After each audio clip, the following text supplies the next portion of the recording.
Cyclone Gabrielle has formed off the coast of Queensland with about 2,200 people living on Norfolk Island battening down as the storm intensifies and barrels towards the Australian outpost.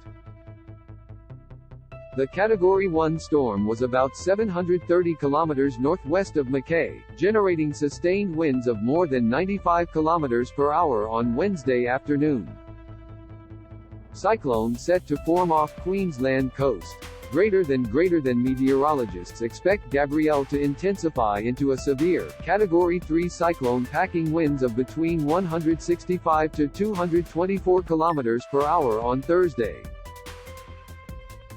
The Bureau of Meteorology forecasts Gabrielle to remain well offshore, but it could bring large waves and strong winds to exposed coastal areas of Queensland and northern NSW from Thursday. The cyclone is expected to pass near or potentially make landfall on Norfolk Island about 1,440 kilometers east of Brisbane late on Saturday or early Sunday. The Bureau has warned islanders that an extended period of gale-force winds is likely, with heavy rainfall and damaging surf also possible depending on the movement and intensity of the storm. Local emergency controller George Plant says a green alert has been issued for islanders to start preparing for a cyclone in the next 72 hours. The exact course of the cyclone, which could pack very destructive sustained winds of more than 165 kilometers per hour, remains uncertain. It's going to get very close, and we're concerned about it, Plant told AAP on Wednesday. At the moment it's rated a Category 3 cyclone.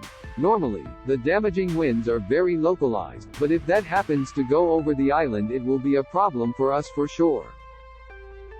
He said the storm would likely suspend transport links to the island, particularly flights, but there were no ships in the area at the moment. The last Category 3 cyclone to pass near the island was Cyclone Gabrielle in February 2022, but its eye was 200 kilometers west of Norfolk.